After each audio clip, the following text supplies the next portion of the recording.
वाङ् मे मनसि प्रतिष्ठिता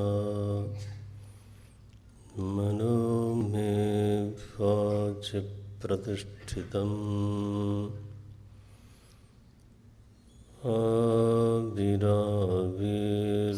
आविराविर्महेधि वेदस्य मानिस्थः श्रुतं मे मा प्रहासीः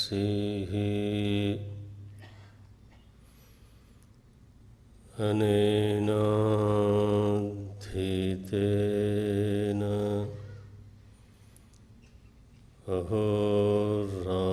अहोरात्रान् सन्दधामि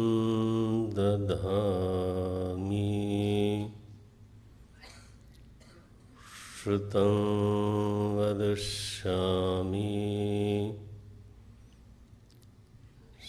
सत्यं वदिष्यामि तन्माम् अवतु तद्वक्तारमवतु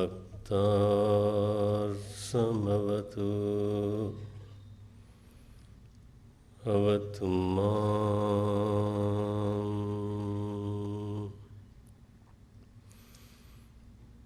अवतु वक्तारम्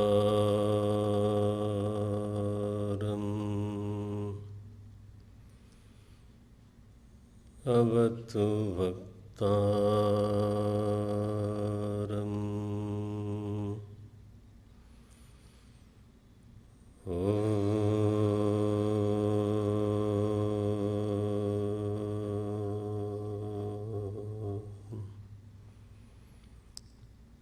शांति शांति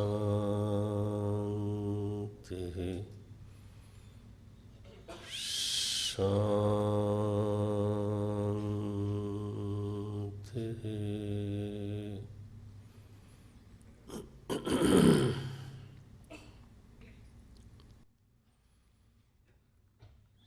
श्री राम जय राम जय जय राम।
भगवान शंकर ने काकभुसुंडी जी को बड़ा ही घोर उग्र श्राप दे दिया। 10,000 जन्म ये पीड़ा में रहेगा, ऐसा बोल दिया उन्होंने। बोले अजगर की तरह बैठा रहा, जाओ अजगर हो जाओ। गुरुदेव को तो इतनी दया आई, उनका हृदय इतना पिघल गया, द्रवित हो गया। भगवान की स्तुति करते हैं और उनकी स्तुति से, उनकी प्रार्थना से तो भगवान शंकर ने जो शाप दिया था उसको अनुग्रह में बदला। 3 तो वरदान दिए उन्होंने। पहला तो यही कहा कि वैसे तो जन्म और मरण में बड़ा दुख होता है, लेकिन यही स्वल्पौ नहीं व्यापहि सोई। इसको बिल्कुल किसी भी प्रकार की व्यथा जन्म मरण में होने वाली नहीं है। और अगर व्यथा नहीं है तो जन्म मरण कोई समस्या है नहीं। जन्म मरण समस्या तभी है जब उसमें होने वाली व्यथा से मैं व्यथित हो जाऊं। शिव जी ने कहा इससे तो मैं तुम्हें छुट्टी दे देता हूँ, 10,000 जन्म से छुट्टी नहीं दूंगा, वो तो मेरा वचन है। शंभु गिरा पुनि मृषा न होई। भगवान शंकर की वाणी व्यर्थ तो जा नहीं सकती। दूसरा वरदान देते हैं कवनेउ जन्म मिटई नहीं ज्ञाना। यह जो प्रकरण है, तुम्हारे गुरुदेव ने जो शिक्षा दी है और यह जो घटना घटी है, यह ज्ञान प्रत्येक जन्म में तुम्हारी स्मृति में रहेगा, तो ज्ञान का विस्मरण नहीं होगा। तीसरा, भगवान एक तरह से काकभुसुंडी जी की पूजा को क्या बोले, एक्नॉलेज करते हैं, अंग्रेजी में यही शब्द आ रहा है। उन्होंने कहा देख, तुम्हारा जन्म अयोध्या में हुआ था और वहाँ तुमने मेरी पूजा करी, रोज़ नियम से करी, भाव हो चाहे ना हो। मेरे प्रति तुम्हारी निष्ठा थी, भले ही वह निष्ठा थोड़ी सी गलत तरह की थी। गलत तरह की इसलिए क्योंकि निष्ठा का मतलब ये अभिप्राय नहीं हो सकता कि तुम दूसरे की निंदा करो। हरि निंदक में अति अभिमानी, तो शिव सेवक मन क्रम अरुबानी, हरि आन देव निंदक अभिमानी। तो यह बिल्कुल आरंभिक शुरू की निष्ठा का ये स्वरूप है। जब हम कदाचित ऐसा मान बैठते हैं कि मेरी निष्ठा, मेरी लॉयल्टी का मतलब है मुझे दूसरे की निंदा करने की ज़रूरत है। दूसरे की प्रशंसा में एक भी शब्द निकल गया तो शायद कोई मेरी निष्ठा पे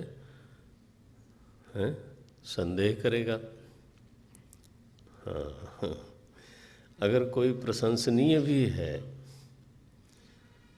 और मेरे मन में आता भी है कि चलो प्रशंसा कर लें, या मेरे मन में आता ही नहीं कि इसकी प्रशंसा करें, दूसरे के औदार्य को, सौशील्य को अपनी निष्ठा की वजह से मैं न देख सकूं, ये बात सही नहीं है। तो फिर भी तुमने पूजा तो करी। हमारे परम पूज्य करपात्री जी महाराज बोलते थे, जानी जी कहीं होंगे तो वो कहते थे नियम भरसक पूरा होना चाहिए। बल्कि यहाँ तक छूट देते थे कि काललोप कदाचित हो जाए तो हो जाए, क्रियालोप नहीं होना चाहिए।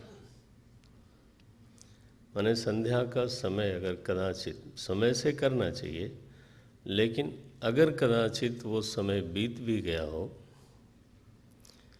काललोप तो हो ही गया, लेकिन क्रियालोप नहीं होना चाहिए। और दूसरी बात ये महाराज जी बोलते थे, जप जो है ना वो वागेंद्री की क्रिया है और पूजा भी कर्मेंद्री से होती है, ठीक है। तो ये दोनों एक तरह से कर्म बनते हैं। अच्छा, अब अगर कर्म के पीछे भाव बंद, इसको बंद कर दिया जाए। हाँ, मैंने कर्म के पीछे अगर भाव बना हुआ है तो बहुत अच्छा है, कर्म का फल बढ़ जाता है। लेकिन अगर कदाचित कर्म के पीछे भाव न भी हो और कर्म होवे, तो कर्म फल देगा कि नहीं देगा? फल तो देगा, क्योंकि कर्म जो है उसको हमेशा भाव की अपेक्षा नहीं होती। अवश्यमेव भोक्तव्यम कृतम कर्म शुभाशुभम। और आपने बिना भाव के ही किसी का अपमान कर दिया और बाद में बोले आप कि मेरा ऐसा कोई भाव नहीं था, मेरा कोई ऐसा इंटेंशन नहीं था, तो उसका फल होगा कि नहीं होगा? कर्म फल भाव के योग से बढ़ जाता है, वो ठीक है, लेकिन भाव का योग ना होवे तो कर्म फल होगा ही नहीं, ऐसा नहीं होने वाला है। तो इसलिए भाव कुभाव अनख आलस हूँ, गोस्वामी जी ने लिखा, नाम जपत मंगल दिशि दिशि दस हूँ, तुलसी अपने राम को रीझ भजो चाहे खीज। गोस्वामी जी कहते हैं जहाँ तक जप है, कीर्तन है, पूजा है, ये मेरा भाव बनेगा तो मैं करूँगा, साधक को ऐसे सोचने की ज़रूरत नहीं है। उसको नियम पूरा करना चाहिए।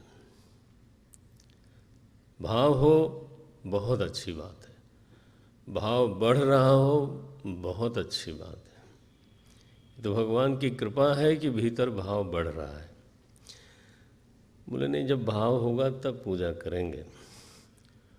तो ये उल्टी बात है महाराज, पहले पूजा करो तो इसके बाद फिर धीरे धीरे कदाचित भाव में वृद्धि होएगी। पहले हम फल चाहते हैं, वो गलत बात है। काकभुसुंडी जी में जो भी है, अच्छाई बुराई जो भी है, लेकिन वो अपना नियम पालन करते हैं और शिव जी उसको एक्नॉलेज करते हैं।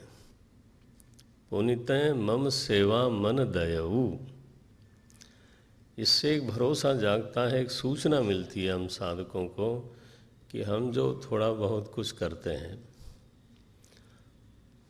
दीप दिखाते हैं, चलो अगरबत्ती जलाते हैं, थोड़ा हाथ जोड़ लेते हैं, प्रार्थना करते हैं और कभी कभी गदगद होकर के प्रार्थना करते हैं, वो सब कहीं न कहीं नोट होता है, वो नोटिस में आता है कि अच्छा ये ऐसा कर रहा है। तो उसके फल के रूप में शिव जी क्या देते हैं उसको? बोले भगवान की भक्ति तुम्हें मिल जाएगी, तो जन्म मरण में दुख नहीं होगा, ज्ञान का विस्मरण नहीं होगा और अंततः भक्ति जरूर मिल जाएगी। वाह। एक शाप दिया, हाँ, 3 वरदान दिए, और शिव जी का उससे मन भरा नहीं तो चौथा वरदान दिया। आगे बोलते हैं अब प्रतिहत गति होई ही सो तोरो, तुम्हारी जो गति है अब प्रतिहत गत होई ही तोरी। अच्छा काकभूषणी जी एक और ले लो। तुम जहाँ जाना चाहोगे जा सकोगे, तुम्हें रोकने के लिए कोई प्रतिबंध नहीं है, ब्रह्मलोक में जाओ। अब इससे ये तो ऐसा शाप अगर मिले तो मेरे ख्याल से हम सब लोग ही चाहेंगे कि तो कई बार भाव ऐसा जगता है, मैं शेयर करता हूँ। शिव जी ने उसको गुरु मिलाया, फिर शिक्षा दिलाई, फिर मंत्र दीक्षा दिलाई। अब वो मंत्र जप भी करता है, पूजा भी करता है, ज्ञान तो उसके पास मिल ही गया, लेकिन उसके अंतःकरण के दोषों की निवृत्ति नहीं होती, वो वहीं का वहीं। तो अब क्या किया जाए? शिक्षा मिल गई, दीक्षा भी मिल गई, जप भी करता है, पूजा भी करता है। ख्याल करना कहीं ये मेरी कहानी तो नहीं है। पूजा भी करते हैं, हाँ, जप भी करते हैं, शिक्षा भी मिली है, दीक्षा भी मिली है, लेकिन मैं अपने आप से ये कह नहीं सकता कि मेरा हृदय अत्यंत निर्मल, दोष रहित, निर्विकार, भाव से भीगा हुआ, अंतर्मुखी, प्रशांत, समाहित बना रहता है। जब भी हृदय की ओर देखते हैं कोई न कोई विकार मन में आता है, बुरा भी लगता है लेकिन छूटता तो नहीं ना। ईर्ष्या भी हो जाती है, प्रतिस्पर्धा भी हो जाती है, काम भी हो जाता है, लोभ तो है ही है। तो ये जो चीज़ें हैं वो कदाचित अपनी कहानी लगती है। अब भगवान क्या करें भाई, तुमको शिक्षा दिलवा दिया, दीक्षा दिलवा दिया, जब भी करते हो, और अब दूसरी ओर देख के बोल रहा हूँ, और कदाचित प्रवचन भी करते हो, जरा अपने को भी शामिल किया जाए तो अच्छा है। और इसके बाद भी सब बना हुआ है। तो अब करुणा निधान भगवान शंकर ने विचार किया कि ऐसे तो ये ठीक होता दिखाई नहीं देता, कुछ और तरीका निकालना पड़ेगा। तो काकभूषुंडी जी के अभिमान का उन्होंने उपयोग किया। गुरु की अवमानना तो उसको करना ही था, उसने किया, और फिर गुरु जी ने तो क्षमा कर दिया। तो शिव जी ने देखा कि काम बना नहीं, अब खुद कस के एक श्राप दिया। किसके सामने? अकेले में नहीं, गुरु जी के सामने श्राप दिया, और गुरु जी से सिफारिश करवाई। ये शिव जी की लीला है। श्राप अकेले भी दे सकते थे, ना ना ना, गुरुदेव जब हों तब उनके सामने श्राप दिया, और गुरु जी ने स्तुति करी और कहा, प्रभु श्राप अनुग्रह होई जस, आप कुछ ऐसी कृपा करो कि आपका श्राप जो है वो अनुग्रह हो जाए और इसका परम कल्याण हो जाए। तो अब शिव जी भाई अगर वो कृपा कर रहे हैं, ये वरदान दे रहे हैं, तो मनमर्जी नहीं दे रहे हैं, कोई पक्षपात नहीं है। उन्होंने तो दंड दिया था, लेकिन क्या मज़ा है, सिफारिश भी करवाई तो किससे करवाई? गुरु जी से करवाई। और गुरुजी ने जब कहा तो बोले अच्छा तुम कहते हो इसलिए, हाँ मैं तो इसको दंड दे चुका था, है तो ये दुष्ट लेकिन अपना भगत है। देखो कई बार हम देखते हैं हमारे जो प्रेमी हैं, पिता है, माता है, किसी को इतना जोर से बच्चे को डांटती दूसरे के सामने, दूसरा कहता है इतना नहीं डांटना चाहिए, बच्चा है, उसको प्यार करता है वो। यहाँ ऐसी हालत है, शिव जी ने 4 वरदान दे दिया, गुरु जी ने ये थोड़ा कहा था कि 4 वरदान देना। गुरु जी ने केवल ये कहा था कि श्राप को अनुग्रह में बदल दीजिए, तो एक वरदान काफ़ी था। शिव जी ने कहा अपनी साधना से तो इसको जाना नहीं है आगे, मैं इसको थोड़ा भर देता हूँ, इसको बोलते हैं अनुग्रह। श्राप नहीं, अनुग्रह, श्राप के बहाने अनुग्रह। हमारे गुरुदेव कभी बोलते थे, many time the misery is the treasury of blessings, ऐसा गुरुदेव बोलते थे। कभी जीवन में इस तरह की स्थितियां आ जाती हैं, हमें लगता है कि बड़ा कष्ट है, लेकिन कई बार it is a treasury of blessings. Kagbhushundi ji को इतना मिला और प्रणाम किया है, सांप मिल गया था, सर्प हो गए। तो हमारी यात्रा में हमारा पौरुष बहुत ज़्यादा होता नहीं है, लेकिन पौरुष होना चाहिए। जो छलांग मिलती है वो तो अनुग्रह से ही मिलती है। इस प्रसंग से तो ऐसा ही दिखाई देता है और अपने जीवन के प्रसंगों से भी ऐसा ही दिखाई देता है। और जब मैं यात्रा बोलता हूँ तो मेरा भाव ये होता है,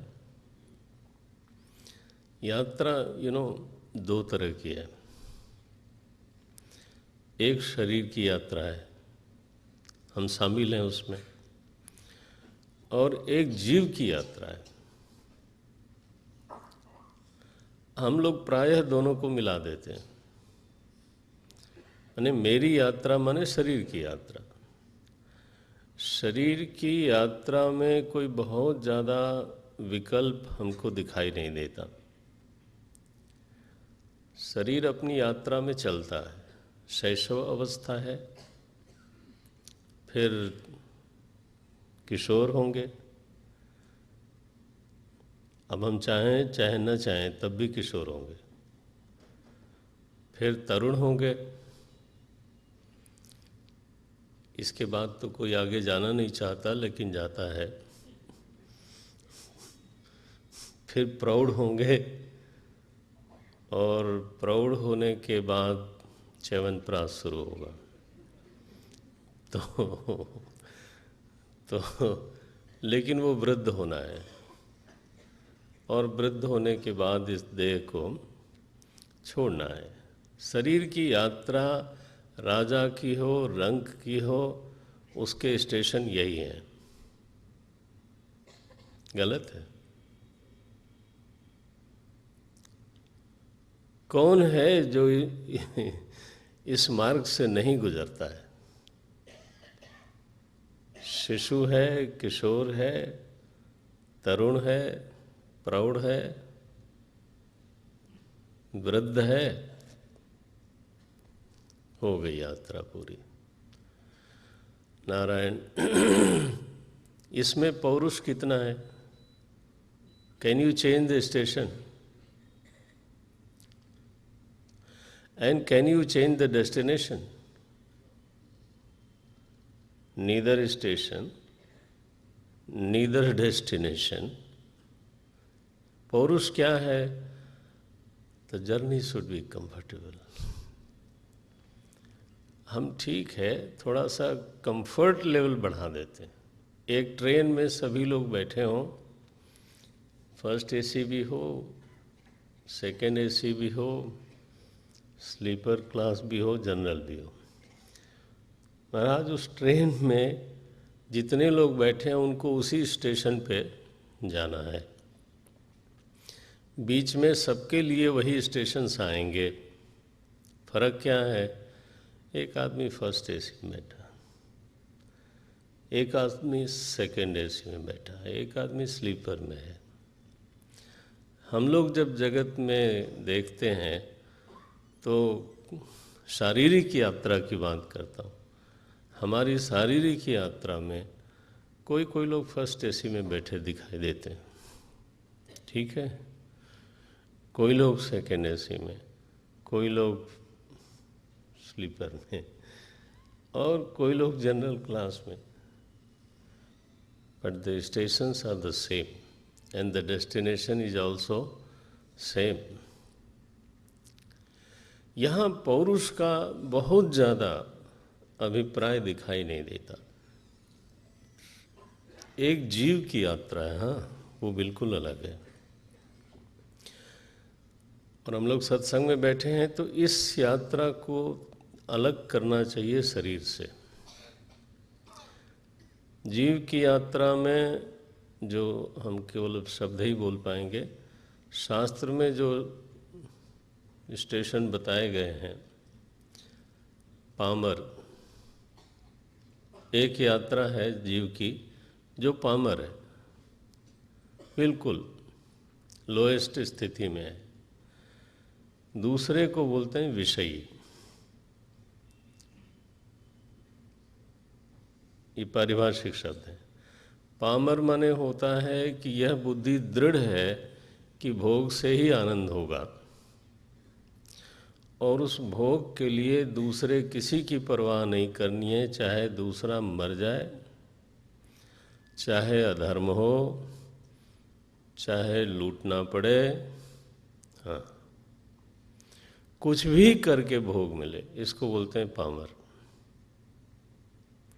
विषयी उसको कहते हैं जिसकी बुद्धि तो बनी हुई है कि भोग से ही आनंद होगा, लेकिन यह बुद्धि साथ में जुड़ गई कि अधर्म करके जो विषय मिलेगा उससे सुख नहीं मिलेगा,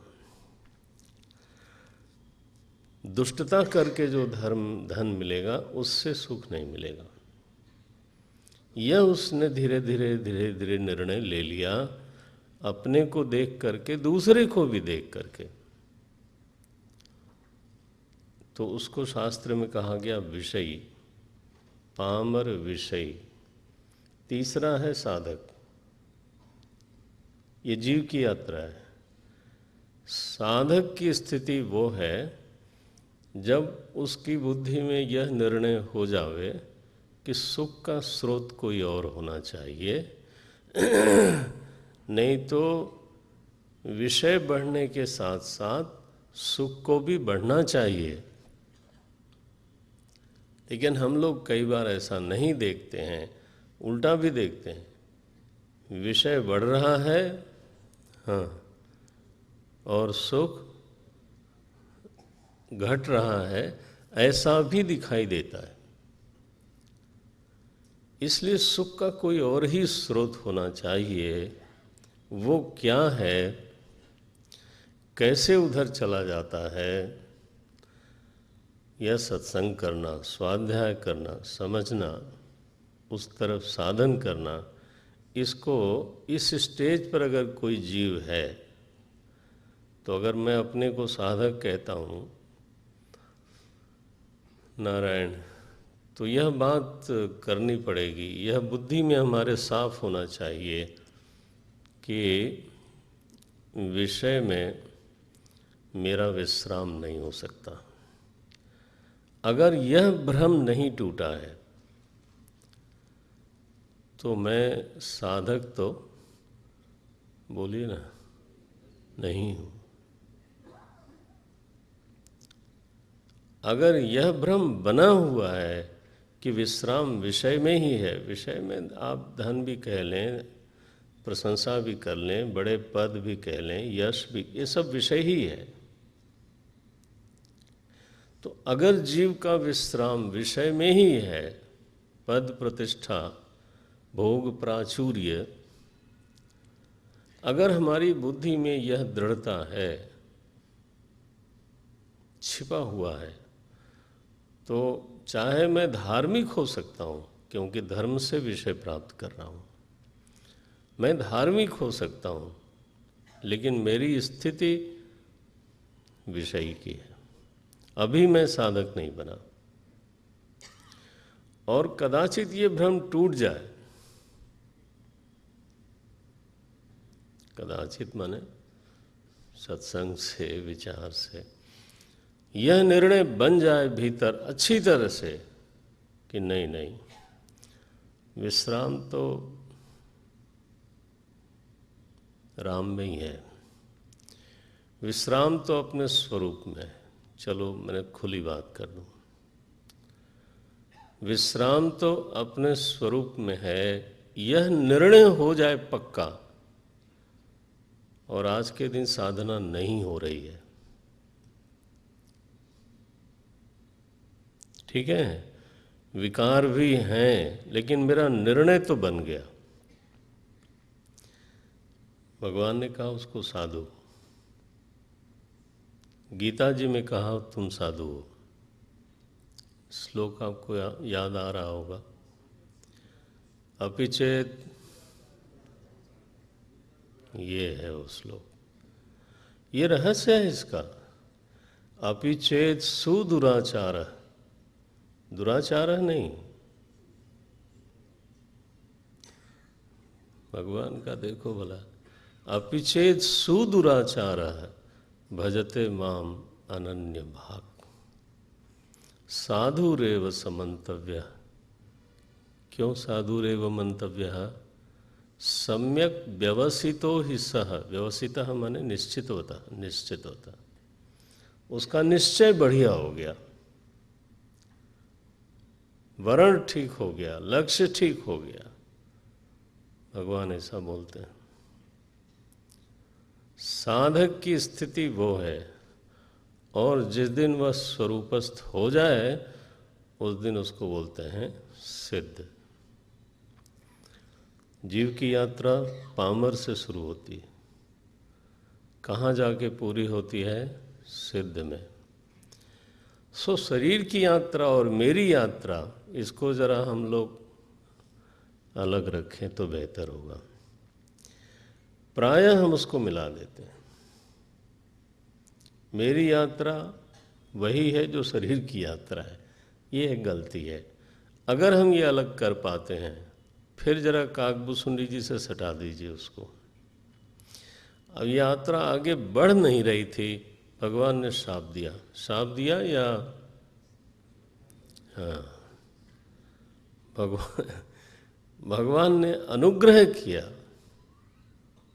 गोस्वामी जी इसी निर्णय को दोहराते हैं, वो बोलते हैं सो जानई, सो जानई जही देहु जनाई। किसी में इतना सामर्थ्य नहीं है कि वो अपनी यात्रा खुद पूरी कर ले, ना ना ना ना। तो यहाँ एक पुष्ट दिया है, अच्छा भाई अब जन्म मरण जन्म मरण जन्म मरण शुरू हुआ, 10,000 जन्म लेने हैं। काकभूसुंडी जी महाराज कहते हैं त्रिलोक में मेरे जन्म हुए, त्रिजग देव नर जोई तन धरऊं, तह तह राम भजन अनुसरऊं। बट चूंकि ज्ञान का विस्मरण नहीं है, इसलिए चाहे शरीर कोई भी हो, मेरा भजन बना हुआ है। ये बड़ी अद्भुत स्थिति है, क्योंकि हमें ऐसा ही कहा जाता है, और वो किसी हद तक सत्य भी है, कि मनुष्य योनि ही साधन योनि है। लेकिन यहाँ काकभूसुंडी जी बोलते हैं जहाँ जहाँ मेरा शरीर, और शरीर बदलता है कपड़े की तरह। यहाँ गोस्वामी जी लिखते हैं जिमि नूतन पट पहिरई नर परिहरई पुराण।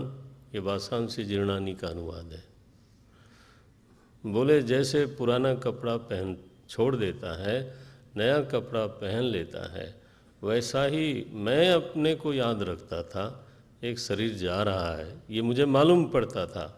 दूसरा शरीर आ रहा है, ये मुझे मालूम पड़ता था, हम लोगों को मालूम नहीं पड़ता।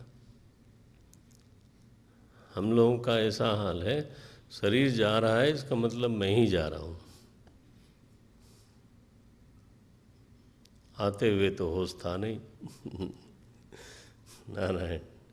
तो काकभूषुंड जी महाराज भजन करते रहते हैं। लिखा है, प्रत्येक जन्म में गरुण जी एक शूल मोहि बिसर न काऊ।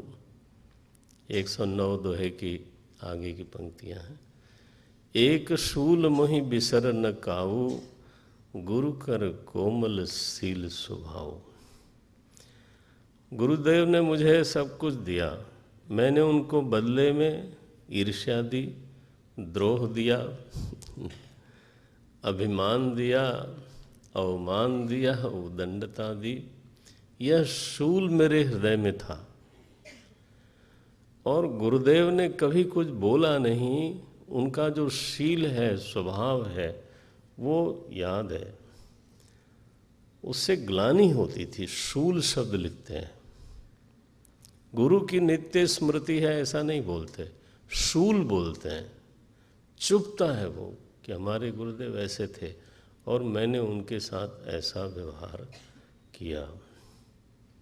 तो यह जो ताप है भीतर का, यह जो ग्लानि है भीतर उनके, इस ग्लानि ने धीरे धीरे धीरे धीरे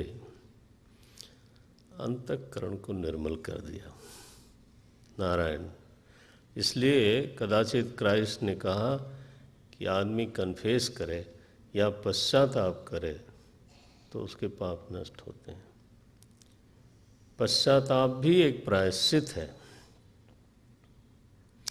यहाँ तो पश्चाताप की अग्नि में काकभूषुंड जी निरंतर हैं। अब देखो, चरम देह द्विज अंतिम आया ये देह, चरम देह में द्विज कर पाई, सुर दुर्लभ पुराण श्रुति गाई। ब्राह्मण वंश में जन्म हुआ। काकभूषुंड जी कहते हैं, मैं खेलता भी था तो राम जी की लीला करता था। थोड़ा बड़ा हुआ तो पिताजी ने बहुत पढ़ाया। प्रौढ़ भय मोहि पिता पढ़ावा, समुझऊँ। मैं कोई बुद्धू नहीं था। जब वो पढ़ाते थे तो मुझे समझ में आता था, ऐसा बोल रहे हैं। समुझऊँ, सुनऊँ, गुनऊँ। सुनता भी था, गुनता भी था, चिंतन भी करता था, नहीं भावा। लेकिन जो वो पढ़ाते थे वो मुझे जमता नहीं था। जब हम ये पाठ करते हैं तो प्रहलाद जी की याद आती है भागवत में। हिरण्यकश्यप ने प्रहलाद जी को गुरुकुल भेजा था और जब जब उसको घर बुलाया, प्रहलाद जी से पूछते थे। हिरण्यकश्यप पूछता था, सबसे अच्छी चीज़ क्या लगती है? वो कुछ और ही बता देते थे। तो उनको समझ में नहीं आता था, ऐसा थोड़ा है। समझ में उनको आता था। लेकिन उन्होंने एक बात कही, अगर भागवत पाठ करता हो कोई तो उसका ध्यान गया होगा। उन्होंने कहा, जितनी भी लौकिक विद्याएं हैं वो भेद को स्वीकार करके चलती हैं, और राजनीति और दंड नीति तो चार्वाक दर्शन पर आधारित है। पता नहीं आपका ध्यान गया कि नहीं। मान लो कोई अपराधी जज के सामने खड़ा हो और वो दलील दे कि इस आदमी ने पूर्व जन्म में मेरा वध किया था जिसका मैंने कर दिया, तो इसलिए मेरा वध करना जस्टिफाइड है। तो जज मानेगा कि पूर्व जन्म होता है? जज केवल इस जन्म का आधार बना के ही दंड देता है। कौन सा दर्शन हुआ? कौन सा दर्शन हुआ? ओनली चार्वाक।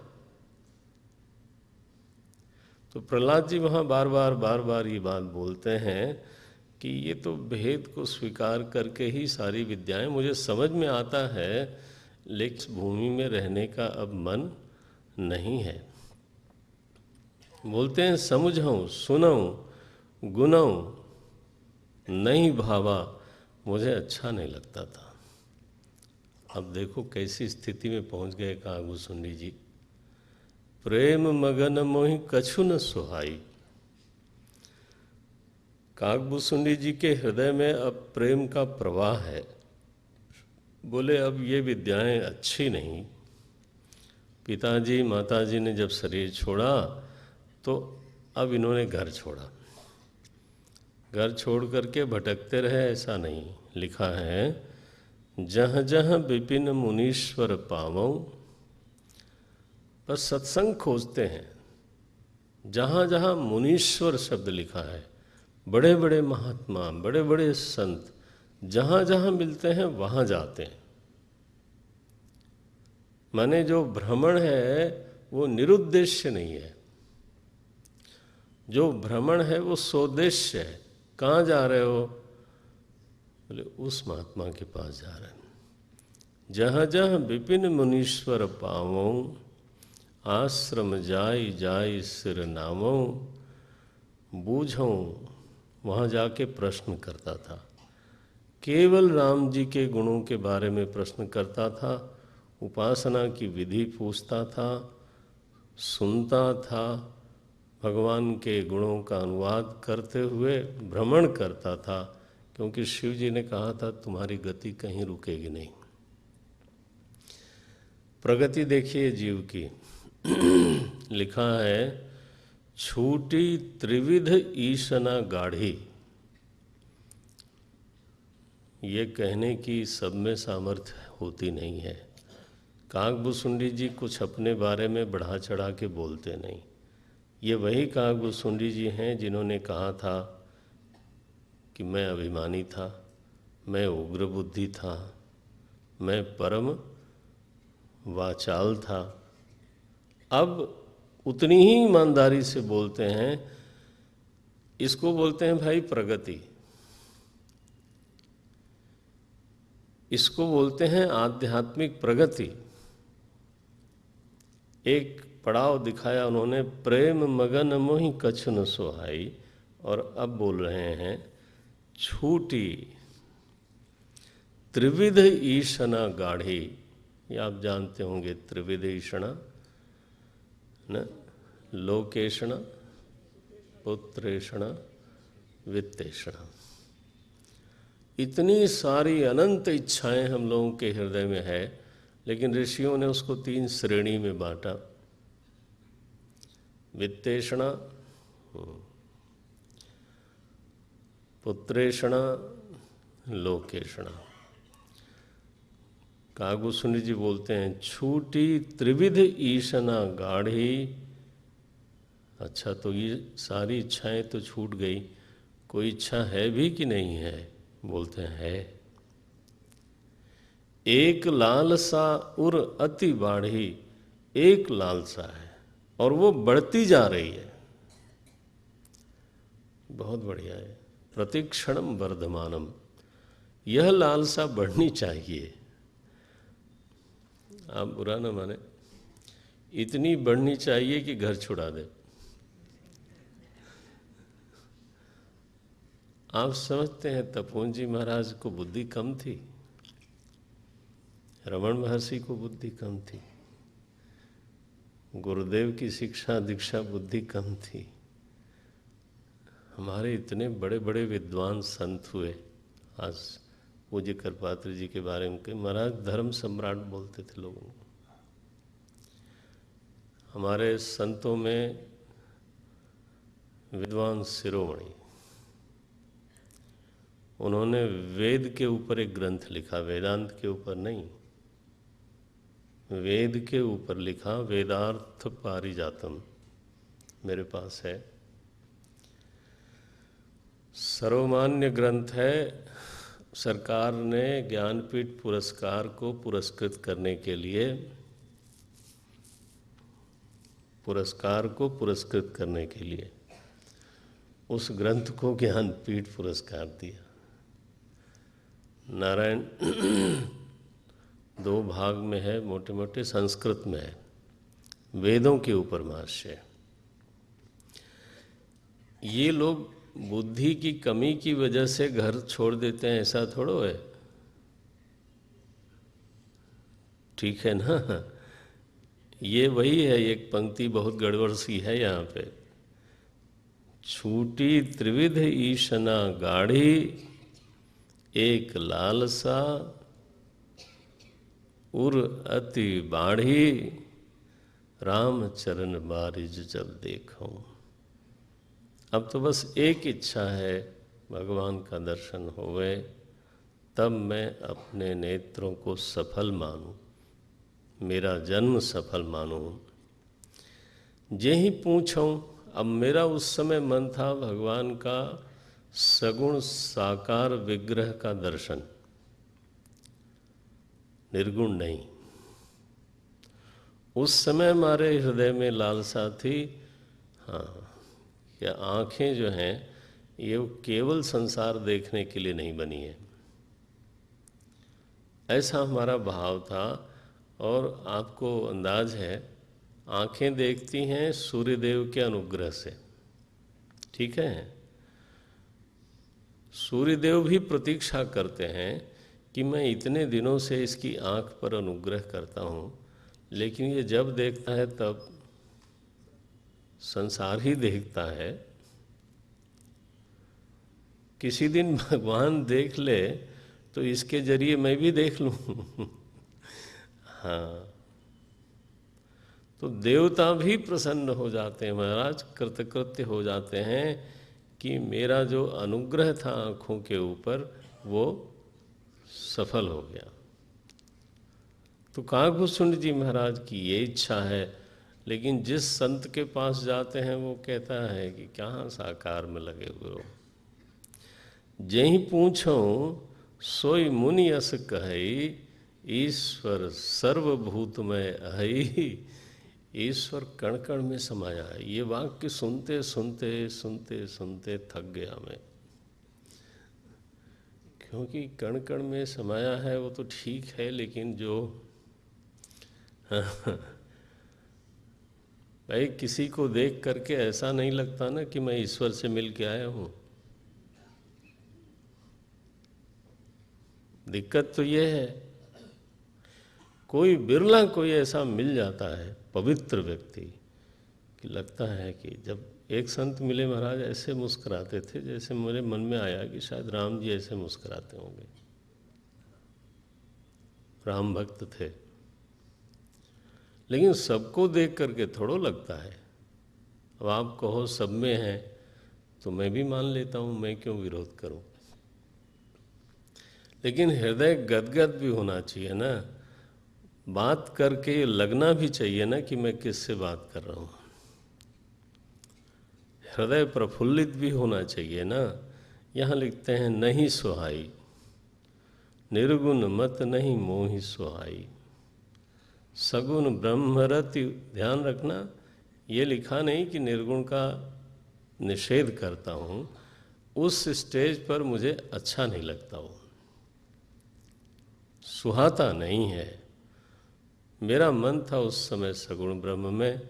वो महाराज सुना उन्होंने कि एक मेरु शिखर पर ऋषि रहते हैं, उनका नाम है लोमस ऋषि। बहुत नाम सुना। आज काकभूषुंड जी महाराज लोमस ऋषि के आश्रम में पधारे। अब इन पंक्तियों को हम लोग थोड़ा पढ़ते हैं। 110 दोहे के बाद की पंक्ति है। नारायण आप दोहराइएगा। तब मुनीश रघुपति गुण गाथा,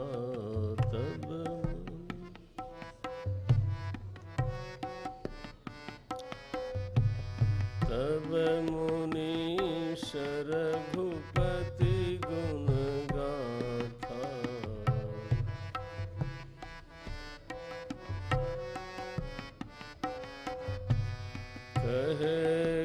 कछुक सादर खगनाथा।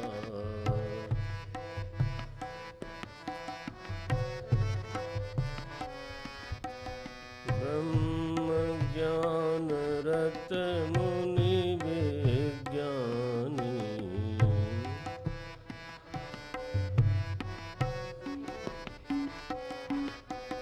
मोहि परम अधिकारी जानी।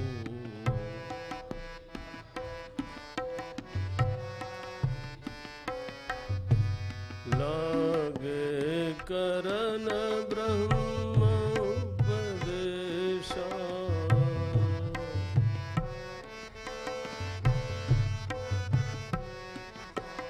अजय द्वैत गुण हृदयेशा।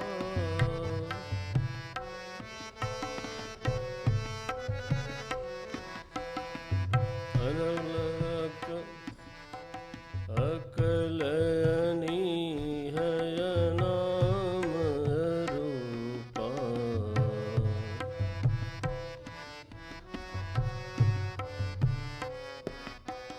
अनुभव गम्य अखंड अनूपा।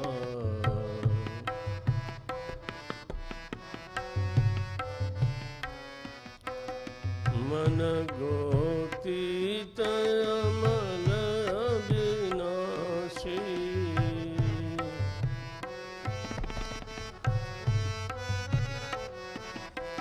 मन गोतीत अमल अविनाशी।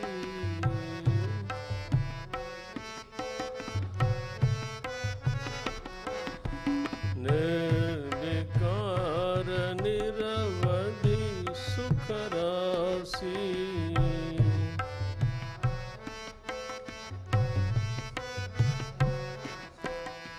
सोते ताहि तो ही नहीं भेदा।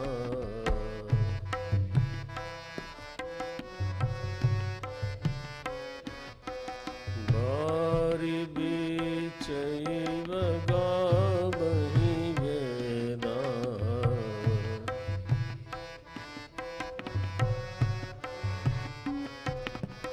विविध भांति मोहि मुनि समुझावा।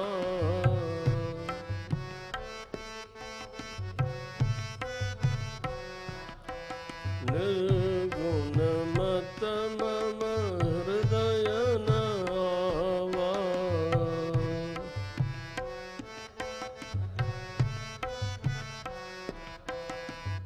उनमें कहूँ नाई पद शीशा।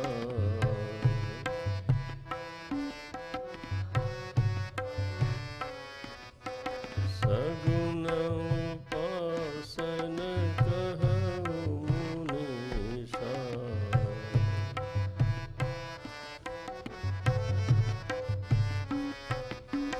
राम भगति जल मम मन लीना।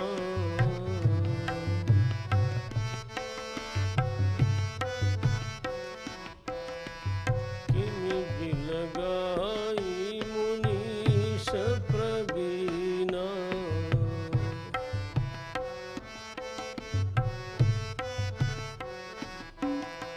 सोई उपदेश कहु करि दाया।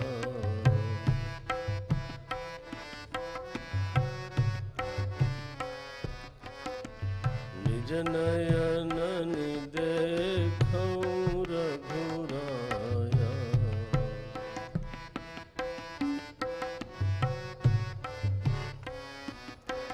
भरि लोचन बिलोकी अवधेशा।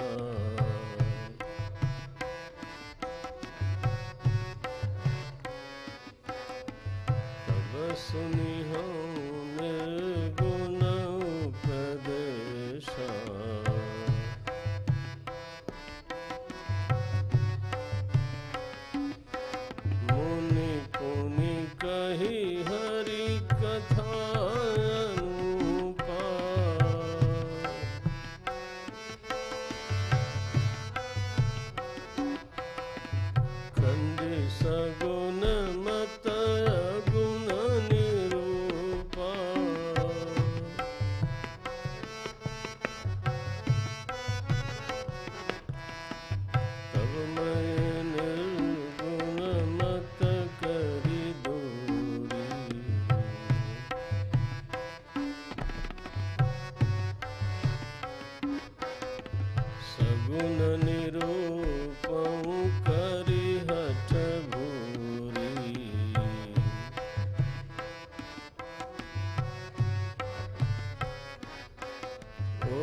बहुत अवज्ञा किए,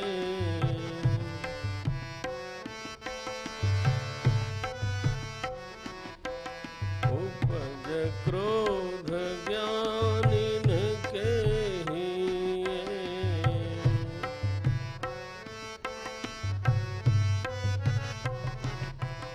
अति संघर्षण जो कर कोई,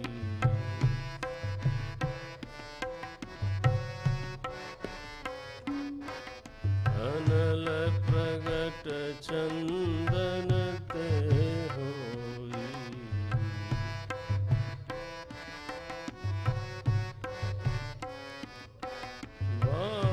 बारंबार सकोप मुनि,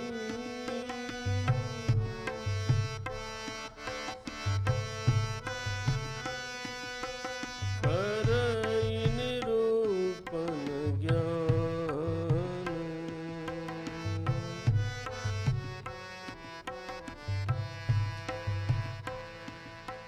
मैंने मन बैठ तब,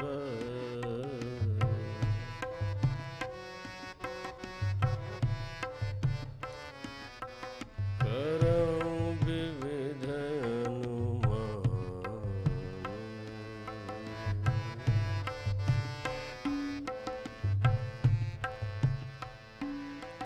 क्रोध की द्वैत बुद्धि बिनु,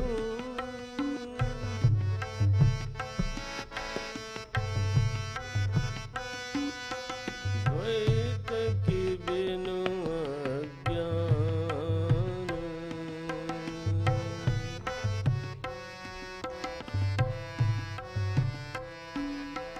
माया बस परिच्छिन्न जड़,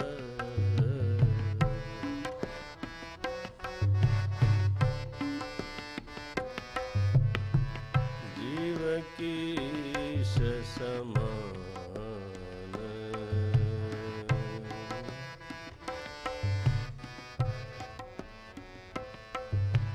कबहू की दुख सब कर हित ताके,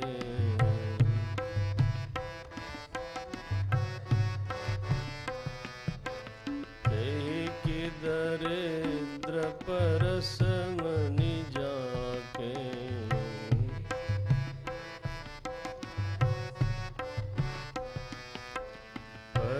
परद्रोही की होहि निशंका,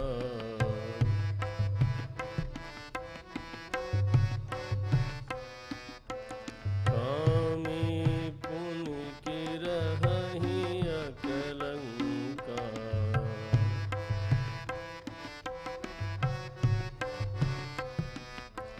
वंश की रह द्विजय अनहित कीन्हे,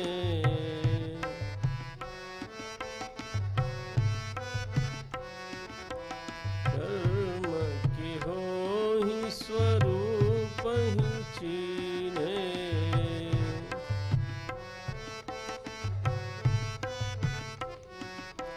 काहू सुमति की खर संग जामी,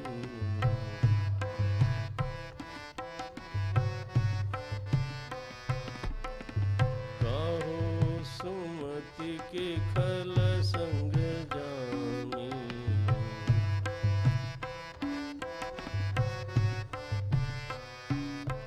शुभ गति पावकी परत्रियगामी,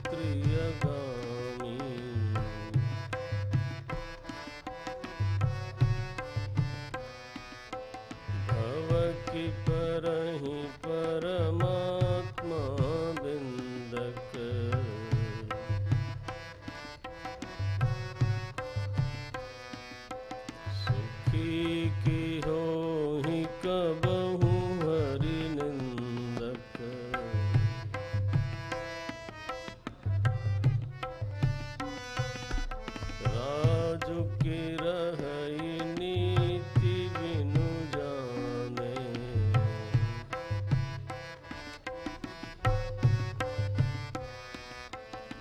अघ की रहहि हरि चरित बखाने,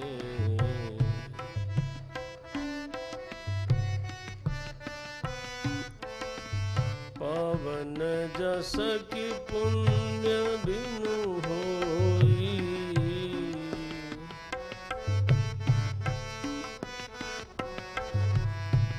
पावन जस की पुण्य बिनु होई,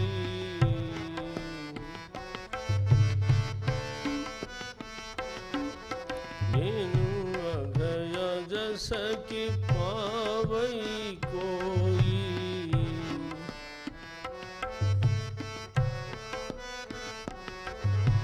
लाभ की कछु हरि भगति समाना,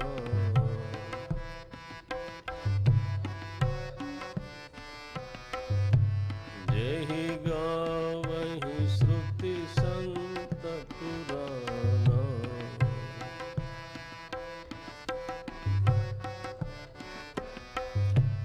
हानि की जग यही सम कछु भाई,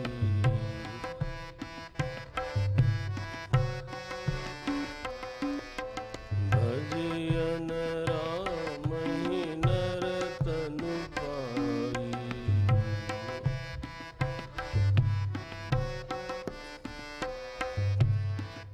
अघ की सुनता सम कछु आना,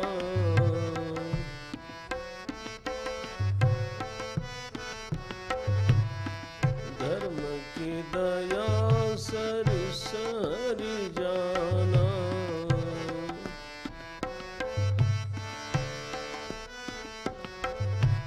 हे विधि अमिति जुगति मन गुणऊ,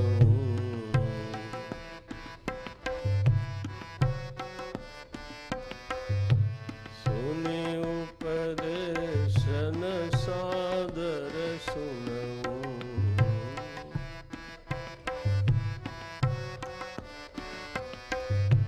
पुनि पुनि सगुन पक्ष में रोपा,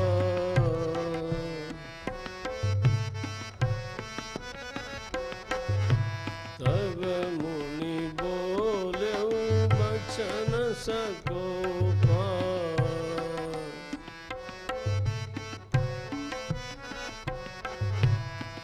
मूढ़ परम सिख देउ न मानसी,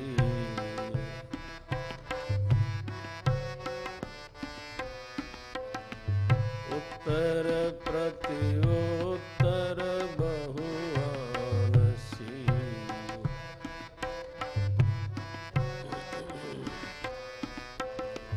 सत्य वचन विश्वासन करही,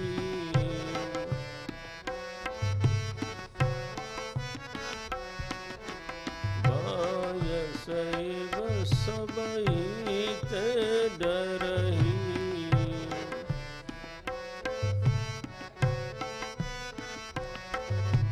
सठ स्वपक्ष तव हृदय विशाला,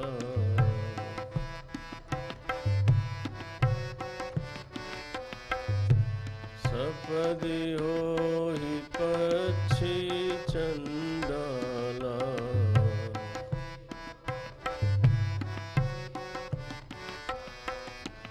लीन साप में शीश चढ़ाई,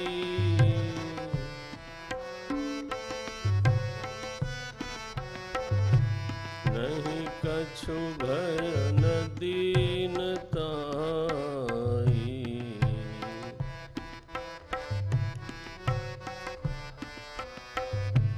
तुरत भयउ में कागत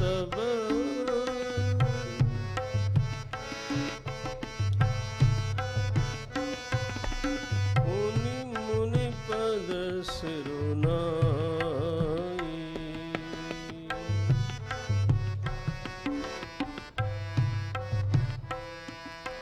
सुमिरि राम रघुवंश मनि,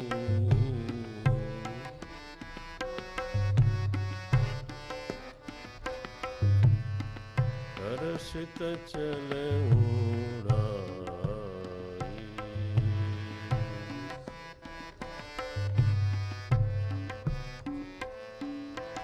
उमा जे राम चरण रतन,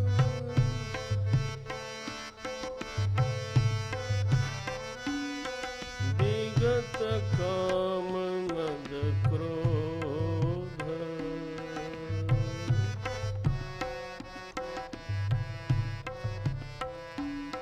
निज प्रभु मैं देखहि जगत,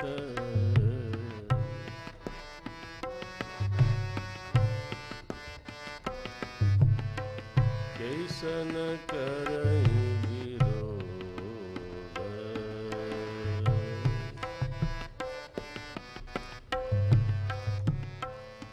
सियावर रामचंद्र की जय। पवन सुत हनुमान, बोलो भाई सब संतन की जय।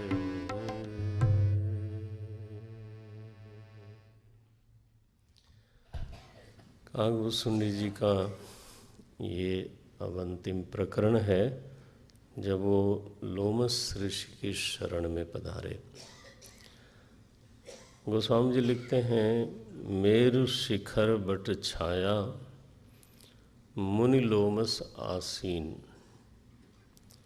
मेरु शिखर पर वटवृक्ष की छाया में लोमस ऋषि सुख से बैठे हैं, आनंद से बैठे हैं। देखी, मैंने जाके दर्शन किया, चरणों में प्रणाम किया। देखी चरण सिर नायऊं, बचन कहूँ अति दीन। दीन शब्द का अभिप्राय यहाँ लेना चाहिए अति विनय पूर्वक। तो अति दीनता से मैंने उनके चरणों में प्रणाम किया। तद विद्धि प्रणिपातेन परिप्रश्नेन सेवया। सुनिमम वचन विनीत। देखें, दीन शब्द का अर्थ गोस्वामी जी ने स्वयं कर दिया। सुनिमम वचन विनीत, मृदु पुण्य कृपाल खगराज, मोहि सादर पूछत भय।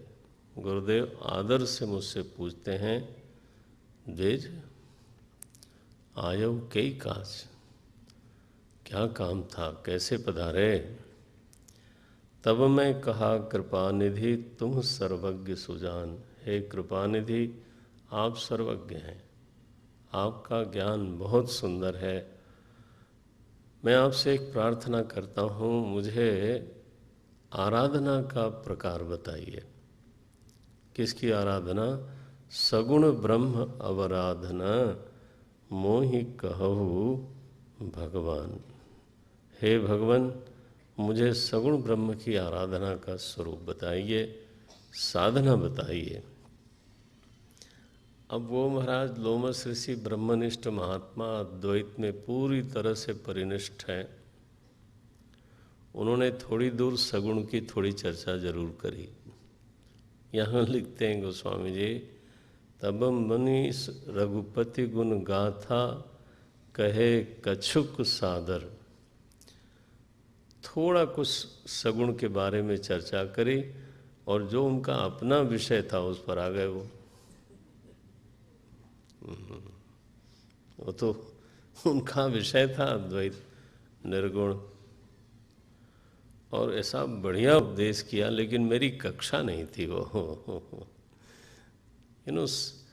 जब मैं जीव भाव में हूँ तो मुझे मदद की ज़रूरत है। इस बिंदु को मनन करिएगा आप। जब मैं जीव भाव में हूँ तो एक जीव के नाते फिर मेरे कर्म भी हैं, कर्म के नाते मेरा एक शरीर भी है, कर्म के नाते एक परिस्थिति भी है, और बहुत सी परिस्थितियाँ ऐसी जीवन में आती रहती हैं जो मुझ पर भारी पड़ती हैं, जिनका सामना मैं स्वयं नहीं कर सकता। तो एक जीव के नाते मुझे आश्रय की आवश्यकता होती है। जीव भाव मेरा है, यह स्वीकृति पूरी तरह से है, तो उस समय मैं अद्वैत के लिए तैयार नहीं हूँ। उस समय तो मुझे किसकी ज़रूरत है? एक आश्रय की, शरणागति की ज़रूरत है। और इसलिए भक्ति बहुत स्वाभाविक है। एक दिन अभी हम चर्चा कर रहे थे किसी के साथ, भक्ति इतनी स्वाभाविक क्यों है? क्योंकि परिस्थिति ऐसी आती है हम लोगों के जीवन में जहाँ मदद की ज़रूरत पड़ती है। हम दूसरे पर भरोसा करते हैं। क्यों करते हैं? क्योंकि कर सकते हैं। पूज्य स्वामी शरणानंद जी महाराज प्रज्ञा चक्षु, बहुत बड़े संत हुए। वो कहते थे भरोसा कर पाना ये जीव की विभूति है, ये जीव का ऐश्वर्य है। सभी लोग भरोसा नहीं कर पाते। भगवान ने जीव को ये ऐश्वर्य दिया है, आपको ये ऐश्वर्य दिया है कि आप भरोसा कर सकते हैं। और इसके साथ में प्राय ये बात करता हूँ कि जिस पर हम भरोसा करते हैं क्या वो हमेशा खरा उतरता है?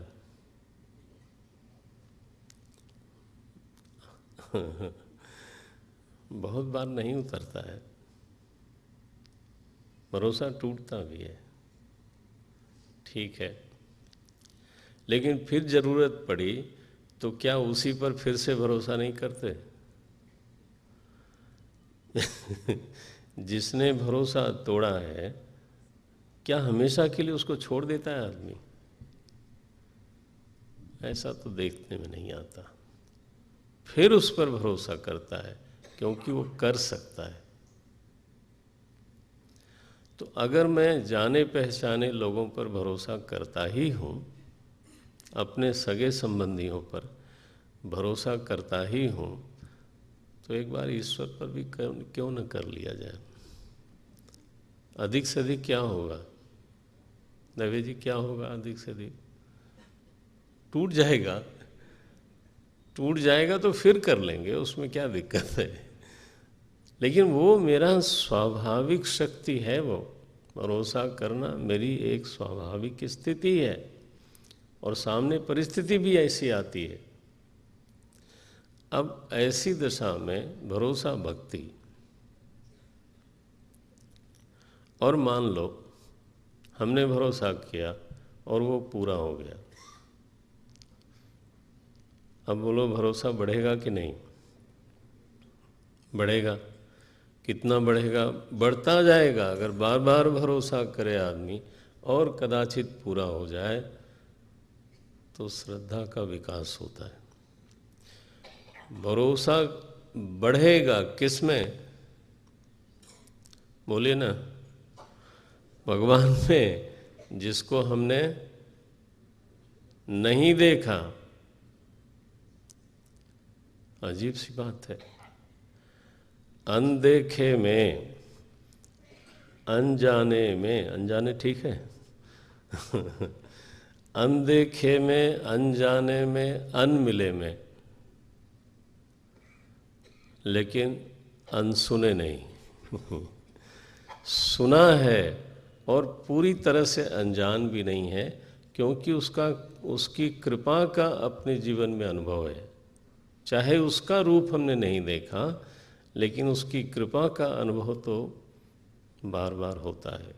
इसलिए ये कहना कि ईश्वर पूरी तरह से अनजान है, ये सही वाक्य नहीं है। थोड़ा जाना पहचाना लगता है। कृपालु है ऐसा तो लगता है। तो अनमिला है, हाँ, लेकिन अनसुना नहीं है, अनजान भी नहीं है। उसमें इतना भरोसा हो जाता है भक्त का जितना जाने हुए में नहीं होता। ठीक है? भक्ति का ये विचित्र रंग है। जाने हुए में उतना भरोसा नहीं है जितना उस अनमिले अनदेखे में है। भक्ति माता एक ऐसे आदमी से, अथवा कहिए एक किसी ऐसे से संबंध जोड़ देती हैं जो सबसे ज़्यादा भरोसे के लायक हो, और बार बार जब उसी पर मन आश्रित होता है तो उसके साथ एक you grow in a relationship, there is a bond between you and him, and that bond is growing every day.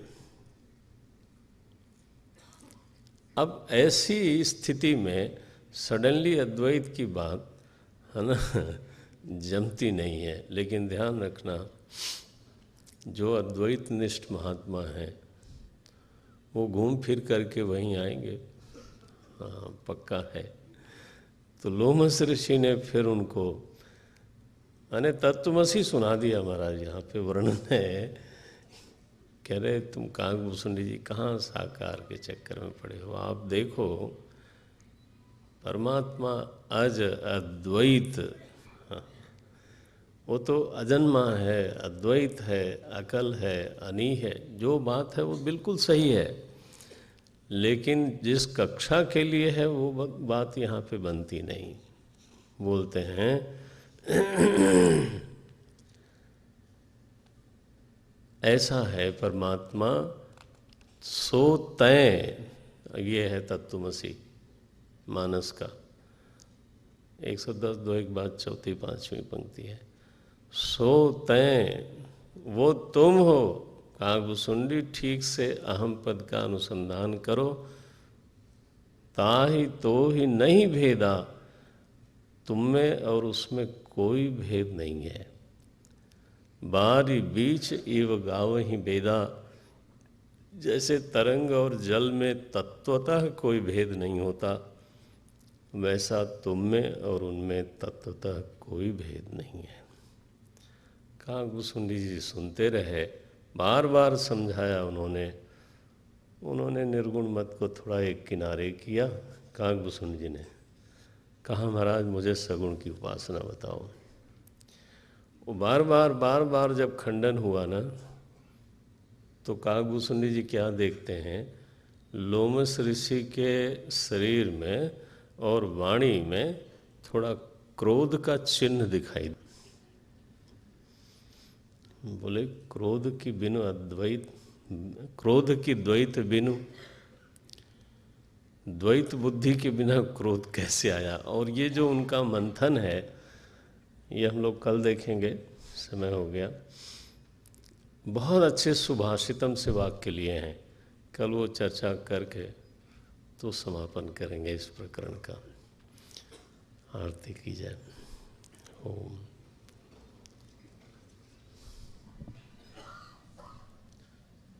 हाँ कर सकते हैं, गा सकते हैं।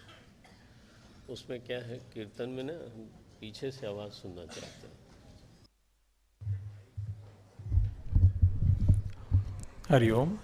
આજની આરતી તલવરકરબેન અને દિવાકરભાઈ પુરાણિક પ્લીઝ સ્ટેજ ઉપર આવી જશો.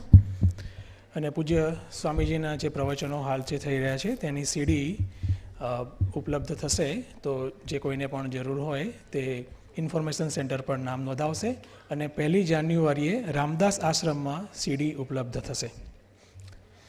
અને આપ સૌને ગુરુદક્ષિણાના કવર્સ મળી ગયા હશે, અથવા તો તમે મેળવી લેશો ઇન્ફોર્મેશન સેન્ટર પરથી.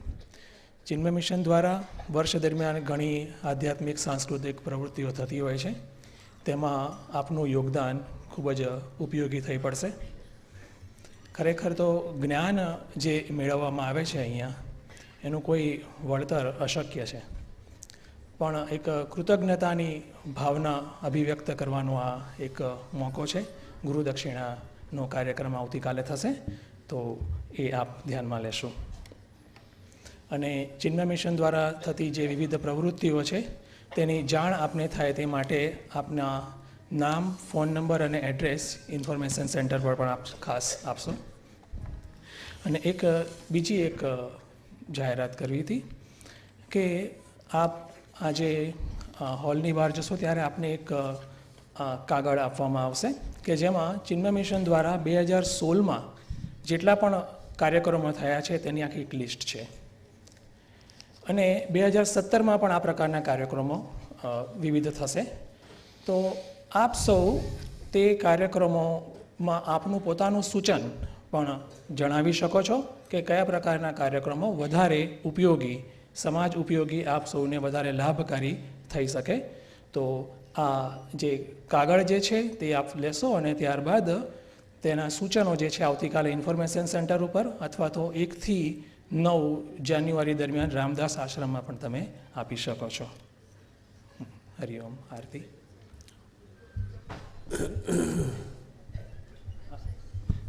આવતીકાલે આરતી.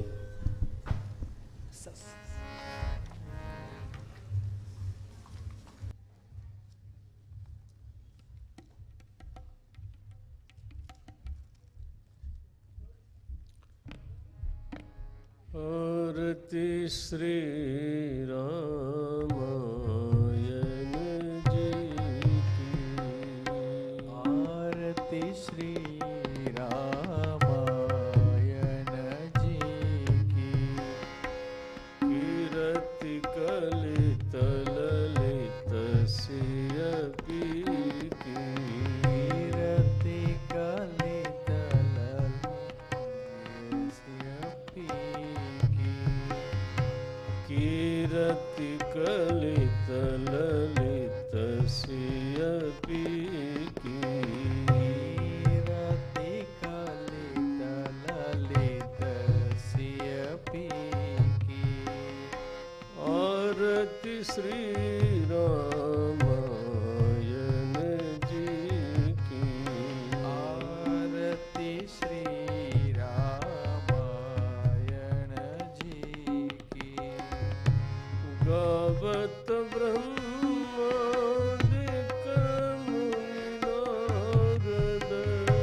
गावत ब्रह्मादिक मुनि नारद, वाल्मीक विज्ञान विशारद, वाल्मीक विज्ञान विशारद, सुख सनकादिशेष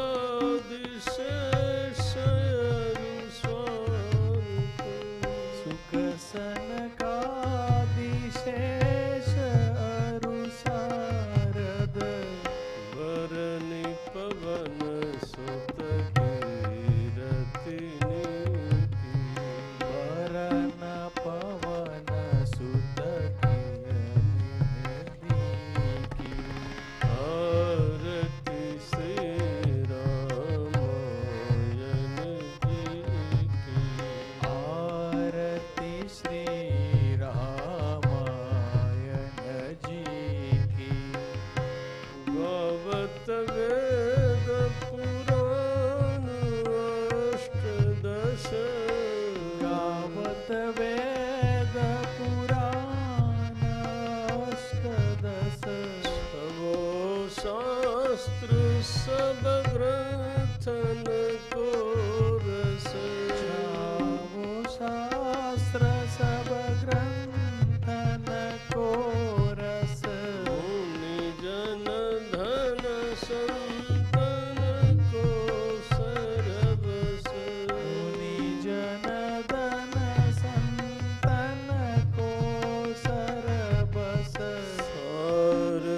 अंश सम्मत सबहि की, सार अंश सम्मत सबहि की, आरती श्री रामायण जी की, आरती श्री रामायण जी की, गावत संतत शंभु भवानी, गावत संतत शंभु भवानी, गावत संतत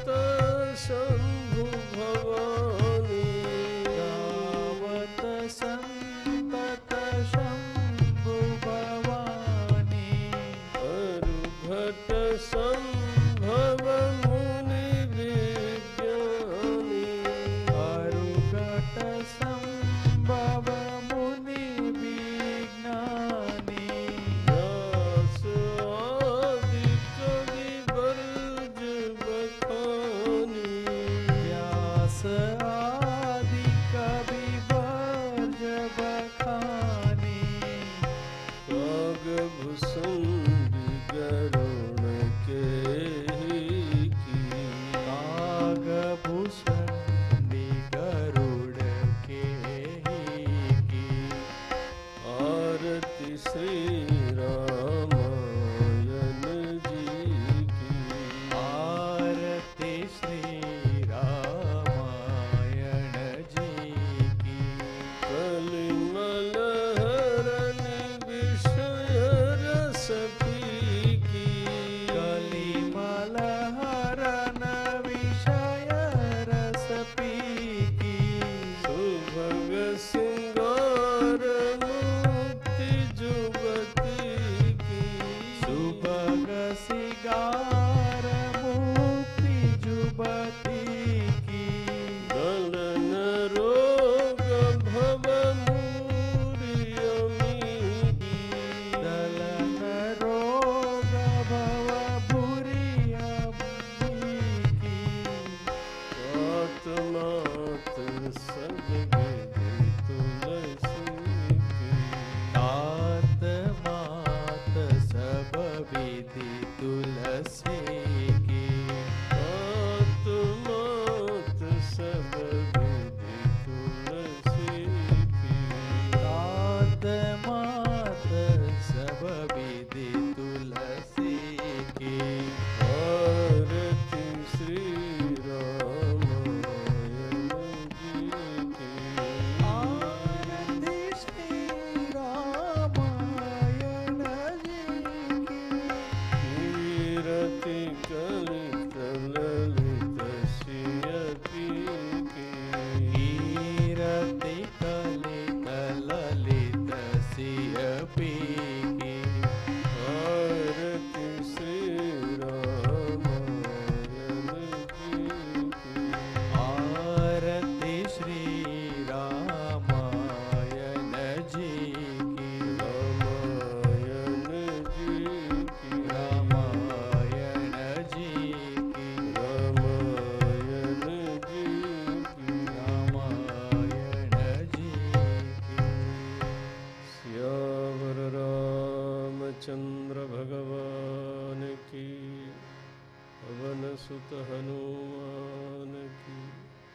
बोलो भाई सब संतन की। उमापति महादेव।